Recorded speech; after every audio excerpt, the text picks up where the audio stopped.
Where is Tony Elliott going? It could be Virginia, it could be Duke, or he could stay put right there in Clemson. So many unanswered questions as we're heading into the offseason of college football for the ACC. Everyone's trying to find a new home, apparently, but also there are a few people that are mad about people that are staying in home, enter Louisville. So we got Drizzy Drake in the building to go over these such things. He is going to tap in and tell us what's the best job in the ACC. Honestly, at this point, I don't even know. Let's get into it. You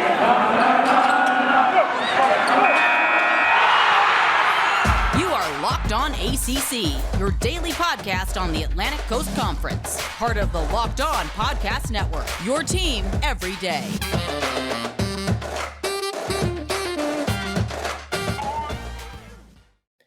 Drizzy Drake is in the building. What's going on? What's really good, my friend? Locked On Seminoles, holding it down for us. And before we get things started, I want to remind you guys that On Location is the official hospitality partner of the NFL, is the only place to score a once-in-a-lifetime Super Bowl ticket and experience package. Visit onlocation.com/SB56 for more information or search Super Bowl On Location. Drizzy Drake, how's it going? It's going good, Candace. I'm back in town, back home finally, back in the command center. Even though, unfortunately, I will be leaving in about a week because will be a groomsman for my boy's wedding, going back to St. Augustine again to be a groomsman again. But it's going to be a great time. How you doing, Candace? I'm good. Everyone seems to be getting married in your group, so I figure you're next, right? No, absolutely. No? Absolutely not. No, that's a little bit. Trust me, all right? You got to find an old lady first, then you guys got to get to know each other, the whole process. You're still in the get to know each other's colors phase. So y'all still trying to figure out colors. Exactly. We're trying to get, understand each other, it's like, oh, what's your name? That's kind of the step we're at right now. So okay, you're at that that Biggie phase. What's your name? What's your sign? Okay. Yes, okay. ma'am. You already know what it is. Love that. Well, it's so great you mentioned talking about getting to know somebody, because it's clear that Tony Elliott is definitely trying to date some of these teams that he has been lured to join. He was mentioned as being a part of the coaching potential candidates for Duke University to take over for the Blue Devils. Then also with the Virginia Cavaliers, he had a whole plane with his family there. They were sitting down ready to write the dotted line, and then apparently some deals came undone, and they had a standstill. They were getting a trip back to Clemson, and now we don't know whether or not he is going to be the head coach of Virginia. It remains to be seen. He could stay right there at Clemson and be an offensive coordinator for a year. Let's start with, just before we get into Tony Elliott, right? How telling is it that both your coordinators are like, you know what? It's time. It's time to get about the paint, yeah. Dabo Swinney. Yeah, Dabo. So I think I said in one of our earlier episodes that I thought the downfall of Clemson was going to start very soon. I didn't think it would be exactly this season. Ever since the Ohio State game, we both know, we talked about where Tony Elliott was out and didn't do any play calling for that game. And there's been reports coming out of Clemson where a majority of the offensive play calling has gone to Dabo Swinney in spite of Tony Elliott. And now you have Brent Venables. He dipped, and his son is still there. And one of the big caveats was that he would never leave until both Jake and I think his son is named Tyler or Taylor graduated. And that's not true, because Jake and Tyler are still there. And now with Tony Elliott, he always was, linked to jobs, but we've never seen him, as you said, take a flight with his entire family to go out. So right now, to me, this dynasty is failing. It's over. It's done. And I don't think Dabo, he honestly might be dipping too, because did you see him hanging out with the Las Vegas Raiders the other day? Yeah. Okay, so you're feeling like Dabo might be on his way out and everyone else is trying to get out before the getting's good. One, though, I feel like after this season, you watch the offense, you're not calling the plays, and then it doesn't come to pass in terms of being explosive or lining it up. Do you finally say, from an ego standpoint, see, maybe, I am the guy. You just didn't trust me. After one game, you kind of wrote me off, and I need to go find somewhere else. Tony Elliott, this being who I'm speaking about. I'm going to find somewhere. Exactly. I'm going to find somewhere and someplace that's going to appreciate me for what I bring to the damn table. And come on. This is such a relationship episode. I know. I mean, I know it's Duke. Yeah. But you also have a Virginia who actually played very, very well. And the only reason why it's open is because Bronco Mendenhall came out of nowhere and said, you know what? I need to take some time away, for my family and for my friends. So to me, like, that's the biggest landing spot, I think, for Tony Elliott. I think that's actually probably what we end up, going to, because if we forget, he was a solid coordinator up until that game for Ohio State. And like Mhm. I said, he didn't call that game. And even with Jeff Scott gone, he still was the premier coordinator on the market. Yeah. So he definitely is going to be a hot commodity. And I'm just surprised that it's those two teams, because Oregon right now is still wide open too. Yeah, 100%. And I also think that the Virginia job is slightly more sexy than Duke, right? But on the flip side, the bar is in hell at Duke. So, like, you literally can do anything. You can win 5 games. They'd be like, ooh, we found our next man for Mhm. life. He has a lifetime contract. He never has to leave us. But maybe a little bit for Virginia, too. But I mean, Broncos certainly helped them get back in the Coastal conversation. But hell, anybody can win the Coastal if we keep it in the band. And also, Virginia is very like low under the radar. They pop a couple guys into the league every now and again, but like that's not what you're known for. That's not your staple necessarily. So I think it's very interesting the two choices that he has to go with, especially considering Clemson's prowess and how they've really built their program. That's where he's sort of landing. Yeah, I think if I'm him, like me personally, I think that Virginia's the better job. I think it's where he's gonna end up at. If I was him, I would take your approach and actually go to Duke, because the Mhm. bar is set so low. They have, they were up. Max calls it, my co-host on Locked On Seminoles calls it the Cutcliffe effect, where he won the Coastal, he Yeah. made a New Year's Six Bowl where he played Johnny Manziel, and ever since then, it's been creating and creating and creating down to where it expected, just please hold us over till basketball season. So if Yeah. he goes to Duke, wins maybe 5, 6 games, makes bowl games, and keeps them competitive, it could, catapult him to the next better job, because there are going to be some really good jobs opening up very soon, because you've seen how college football right now is absolutely bananas when it comes to coaches carousel. Yeah, and if you think about it though, they're both I mean, both schools are already behind when it comes to recruiting. Like December 15th they got a week to figure it out. And you're also not a highly competitive school in terms of getting the top players. So, time waits for no man. What are we doing here? I feel like you've got to keep the ball rolling. But I just find it interesting that Virginia's having two coaches now that are like, maybe not. Like Anthony Poindexter from Penn State deciding this is not for me, especially a guy who is an alum. Now Mhm. you have Tony Elliott being like, not so fast, don't want to sign quite yet. And I've heard it's about, you know, fulfilling hires for coaching staff. If there's some money, right, they can get the right people. And like, of course, it always comes down to the almighty dollar. Not only that, though, you know what the common denominator of both those schools? Mm, Basketball comes first. And those are that's fair. both football very centric, minds. And I Yeah. can tell you right now, when we had Stan Wilcox as our former AD, where basketball took a lot of precedence over our other sports like a baseball or a women's soccer, and took some money away, from allocations from the football program, where it kind of rubbed heads a lot wrong with Jimbo Fisher, Mm. Taggart, and maybe Norvell. I'm not 100% sure of him at this point, but it's like it's going to be hard to like sell like football should be coming first, because football does bring in the most revenue of all the sports. When you go to traditional basketball blue bloods like a Virginia and like a Duke, especially when Coach K is leaving out. That's fair. And you consider the fact that Commissioner Phillips is all hell bent on it being about football. And maybe some people behind the scenes are like, nah, we're going to do our bread and butter in our basketball standpoint. So, good point there. Now, I want to switch gears, talk about Louisville, because I know you know the ins and outs. And you talk about FSU as well. They got some athletic director issues going on. But first, again, I want to remind you guys about On Location. Okay. So, if we're here, let's talk for a minute about kicking things up a notch for the big game, the grand stage, the Super Bowl. All right. And the fact that the Super Bowl 56 at Sophie Stadium is less than 100 days away, and On Location, the official hospitality partner of the NFL, is the only place to score a once in a lifetime Super Bowl ticket and experience package to the big game. Select your exact seats and choose from elite experiences featuring an exclusive pregame celebration with college stars turned NFL legends Troy Aikman, Marcus Allen, Tim Brown, Akbar, and more. Plus, accommodations at five-star hotels and food by the great Wolfgang Puck. Yum. Visit the on location e.x.p.com/SB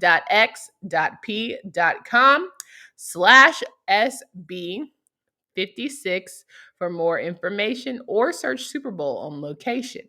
That's On Location, e.x.p.com/s.b.56 or search Super Bowl On Location. This is it. The putt to win the tournament. If you sink it, the championship is yours, but on your backswing, your hat falls over your eyes. Is this how you're running your business? Poor visibility because you're still relying on spreadsheets and outdated finance software. To see the full picture, you need to upgrade to NetSuite by Oracle. NetSuite is the #1 cloud financial system to power your growth. With NetSuite, you can automate your processes and close your books in no time while staying ahead of your competition. 93% of surveyed businesses increase their visibility and control after upgrading to NetSuite. Over 20,000 businesses already use NetSuite right now. Through the end of the year, NetSuite is offering a one-of-a-kind financing program to those who are ready to upgrade at netsuite.com/locked-on-NCAA. So again, visit netsuite.com/locked-on-NCAA. Here with Drizzy Drake, Locked On Seminoles host, and we are going over some coaching, some AD changes, all of the carousel we just knew was going to happen in the ACC in the offseason for football, except not. So let's talk about Louisville for a second, because apparently there's some rumblings that people wanted Satterfield gone, and because they didn't want him gone, they decided to leave themselves. I want you to pretty much set the scene for people and how this all is really transpiring. So Max and I, once again, I follow him at MaxMovie17. He's my co-host over on Locked On Seminoles, and we kind of did a little bit of digging with what's going on over at Louisville. He's got some friends over there, so do I. I got some friends over the admin over there too as well. And one of the big things, Vince Tyre, who was the AD there now, actually just resigned today, and he was the AD after Tom Jurich, who, for those of you who don't know, was the AD during the extortion scandal, the Bobby Petrino issues. So he was kind of brought in there too. He inherited a mess that he kind of had to clean up, right? Mm-hmm. And he hired two people, Chris Mack, basketball coach, who's done a very, very good job there since then.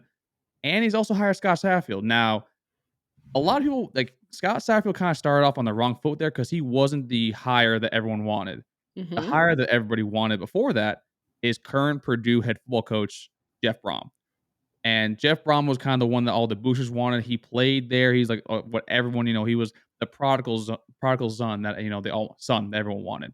Mm-hmm. And that was the big issue where they another issue that came up too was this. Remember last year with Scott Satterfield where he was kind of toying around with, hey, I'm a Dipping the toe. yeah, Yeah. he's dipping the toe. He's like sending those, those DMs late at night over to South Carolina. I was like, oh, come on, He's come like, on. you up. He was sending you up text. Yeah. Yeah. He was sending the U up text, and like he kind of low-key kind of embarrassed the entire school, the athletic program, kind of like as a whole, and like no action was kind of taken with that. And then there's also reports where him and the president kind of were butting heads, and then he couldn't make all the changes that he wanted to because once again, Louisville, another school that we're talking about right now, who's primarily a blue blood in basketball, and he wanted to do a lot more for the football side of things.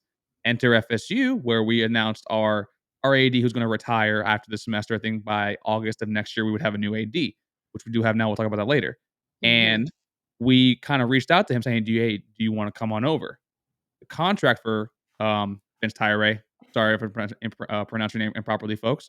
And he actually has a no gag order where he's not Okay. permitted to speak to other schools, in the conference for 5 days once it's waived. That was waived a few days ago. And then it just so happened that after we were going to hire him, he said the gag order was lifted. He could talk to anybody he wanted. He said, "Nah, I'm good," and quit today. Mm. And also the president at Louisville also left today to replace former FSU president, actually Earl Barron, over at Penn State. So for those who are keeping it home, Louisville is now without a president and an AD. And a very disgruntled head coach in Yep. football. Good. So, I mean, it remains to be seen how important, though, for folks who don't really follow, college athletics like that. How critical is the athletic director to a program? So what an athletic director particularly does, like it's kind of running like a startup, right? He's in charge of all the financial, implications, whether it be fundraising. That's why kind of the Clemson AD is seen as kind of sort of a good hire from Miami, is because he Mhm. was entrusted with fundraising, helping build up the football program and other athletics as a whole, the ones they had left. Right. Now, also, they're in charge of allocating and resourcing all of that money to where it's needed to be and building a strong infrastructure from the ground up. And it's not specifically for one sport in general. Like Yeah. for state, we have football, baseball. We are now officially, as a few days ago, the incumbent reigning women's soccer champions. Shout out to the Yeah. girls Yeah. beating up BYU in extra time penalty kicks. But you do that as well, and you're in charge of hiring. Hiring not only coaches and on-field personnel, but support staff, people in the administration, and making sure there's a sort of new dynamic as of now with between the booster base and the actual athletics institution as a whole.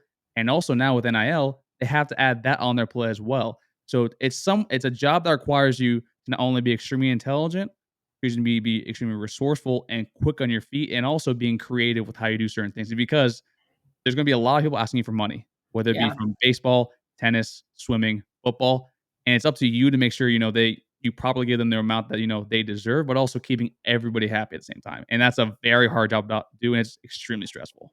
You're always going to make somebody upset. And so I think that's interesting to see, especially again, we have this interesting mix here in the conference because some of our schools are very basketball driven, other schools are very football driven, and yet everyone's trying to play. It's clearly a race to try and get to the top and take down people like Clemson who have made it known that they are all about their football. So how do you compete with that? How do you find a proper AD who's going to know how to best allocate those funds? I think that's the biggest challenge. But moving forward, that person also has to hire a head coach. And so I think for people like Duke, people like Virginia, who have great ADs in place, it seems very interesting that they're still having this difficult of a time finding someone to come take over their football program. Because at the end of the day, it's a Power 5 school, right? It's Mhm. a great university. It's a great academic university. Why wouldn't you want to come here? And not only that, I didn't know this until last year we had the Duke Section 17 folks on. All their scholarships for the athletics are endowed, which Mm-hmm. folks, for those of you that don't know, all like the scholarship money for the players are financially invested by alumni and boosters. And that's like that is a several $1,000,000 commitment to about a bunch of kids out there. And Yeah. the fact that Duke and Virginia, I think, and I know Duke for sure has, I think Virginia is very close, have that makes it extremely appealing because you don't need to ask for extra money, from boosters to fill those out. So they have a lot more extra money to play with. So it is not only odd, but it's kind of concerning where you're having this much of an issue kind of filling up that role, especially because if you've been the AD out there for a certain amount of time, should be able to fix your hire. Now, I know I think it was Nina King is the AD over at Duke. Mm-hmm. I think Mm-hmm. this would be her first like official hire for the football program. So this is going to be very telling too, because folks, it's like a GM in professional sports. You tie Right. yourself to your head coach. If the Yeah. head coach sucks and doesn't do their job, you will be looking for a new job. And hopefully Nina King, do the best because I know she does a great job over with basketball and everything else over at Duke. So And I think that's why they made the whole Duke basketball transition so easy because they just knew that the last thing they would want to give on Nina's plate is having to replace Coach Krzyzewski. I can't imagine oh trying my to even god, do that I would be not envy that. her for that at all. Oh, you knew your first task, like Fear Factor. Your first task is to make sure you replace the most winningest head coach in the history of the game. No big deal, no pressure. Hang it. No pressure at all. But no, you're right. You're right. I think though, at the end of the day, again, this is a conference where it's wide open, especially on the coastal side of things. So why not go after a Duke of Virginia job? But again, we have Tony Elliott trying to figure out who he's going to do. But then if he doesn't want it, then you're still back to the drawing board, which is always going to be stressful. But I feel like the fact that we're having so much coach chaos in the ACC in general, it's very telling considering how the season went. Like we were so used to Clemson and everyone, wants it to be Clemson and everybody else, but it's really not at this point. To me, it's kind of like everyone's just in the same boat of figuring out how good or bad they're going to be next season.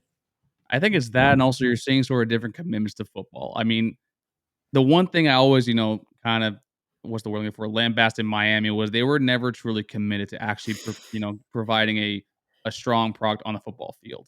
The fact that Mhm. that alumni base is that school academically is top notch. They're Ivy I League, they're haven't got to Division talk I. to you about Mario. Yeah, I I forgot. know, I haven't got to talk to you about I know, Mario. I know. I've been listening all week. Trust me, I've been waiting for this moment. But they finally showed up and actually, provided a full commitment to actually trying to win on and off the field. Yeah. And to me, you're seeing that with Miami going after Mario Cristobal. You're seeing that with Duke and Virginia even flirting with the idea of Tony Elliott, which is a home run of a hire. He's been one of the best offensive coordinators in the league for the past several years. So you're seeing now that, hey, maybe Jim Phillips was kind of right. Maybe we should at least put our best foot forward for football. Doesn't mean we're going to be good, but maybe we should understand that yes, football is the moneymaker among college intercollegiate athletics. So we kind of need to get a bigger slice of this pie. I want to ask you about if you feel like Norvell and like Coach Mac Brown and Dave Dorn, or any of those guys who are pretty much stable right now, should they feel nervous about what's going into next season? I want to ask you that question after I remind you guys about Made In. How does your favorite restaurant consistently make such delicious food? The short answer, they have access to the right kitchen tools with Made In's professional quality cookware and kitchenware. Anybody is capable of making restaurant quality food at home. I know myself, I'm always down to make a really good home cooked meal. Now, Made In produces quality cookware for those who love to cook. They source the finest materials and partner with renowned craftsmen to make premium kitchen tools available directly to you without markup. Right now, Made In is offering listeners 15% off your first order with promo code Locked On. This is the best discount available anywhere online for Made In products. Go to madeincookware.com/locked on and use promo code Locked On for 15% off your first order. That's madeincookware.com/locked on. BetOnline has you covered all season for more props, odds, and lines than ever before. As football season is right here, and we're getting ready for the college football playoffs. It's your number one sport for all of sporting action, though, whether it's basketball, football, NHL, boxing, right to your favorite Vegas casino games. Don't wait to take advantage of all the amazing offers available to you. Head to their new updated website or mobile website to sign up today. Receive a 50% welcome bonus on your first deposit by using promo code Locked On. And BetOnline is the fastest and easiest way to bet on all of your favorite sports. Visit betonline.ag. Drizzy Drake, Locked On Seminoles host in the building as we're wrapping up. And I asked before I had to get into some Made In cookware and BetOnline conversations. Listen, at the end of the day, you're feeling good if you don't have to worry about your job. Sure. But I want to know how you're feeling about Norvell, guys like Doran, guys like Halfley, who are just really getting started. He's just in the thick of the mess, right? Mac Brown, who made no changes, which I'm trying to get over. I'm trying to just let it be. Hey, right? listen. It's just, you got December 31st coming around the corner. You got early signing day for a little bit. That's going to happen a little bit after that. I don't care if you recruit every 5-star in America. If you can't play on the field, child, it don't matter. It don't matter. If you can't put the X's and O's together, there's no reason for me to get excited about how many 5-star recruits you get. Point blank, period. Fair point. So you tell me, who do you feel like should even be remotely nervous about all the change that's coming in? Or should nobody be nervous? Those who have a more solidified, their contracts are good and they're feeling great about going into next season. I don't know about nervous. Maybe Dave Doran should be like, okay, maybe I need to start, asking for more money with this paycheck with what I have having to do. I think that's kind of more the question you kind of have raising with your mind. I mean, with Coach Norvell, I know right now makes $3.75 million. The only reason why we don't pay him much more is because we're still paying Willie Taggart $5 million per year for the buyout. So in all actuality, Norvell is an $8.75 million head coach, but not being paid as such. So I can guarantee you after next season, Coach Norvell's gonna get that big pay raise if he continues improving along the trajectory. Mac Brown, I don't think he's gonna be worried about anything because I don't think he's gonna be coaching for very much longer, in the league. I mean, so to me, I don't know if it's worry is a concern, but I definitely think that each of these coaches and their agents, because they share most common agent with Jimmy Sexton, that they're definitely be getting pay raises soon. And the only coach I think that we might be seeing making somewhat of a move is Halfley, because I think he has done a really good job at BC. And quite frankly, like I think he has the talent and the pedigree and sort of the recruiting prowess and X's and O's that he should be probably at a much better program than BC. No shots to AJ, but like you're not going to be competing for ACC championships at BC right now. You think? Oh, damn. Okay. All right. That was real spicy. I didn't think we was going to end like that, but okay. I'm with it. I actually said Boston College was definitely going to be a contender next year, but maybe not. Oh, I mean, we'll see. I like Phil Dracovic a lot. He's a really good player, but I think just after he's gone, and typically he always knows with a head coach. I think Mark Cristobal kind of did it a year late when they have a star QB. And once star QB leaves like a lower tier program, they typically go for the next job. Well, hell, Mario's going to be great with Tyler.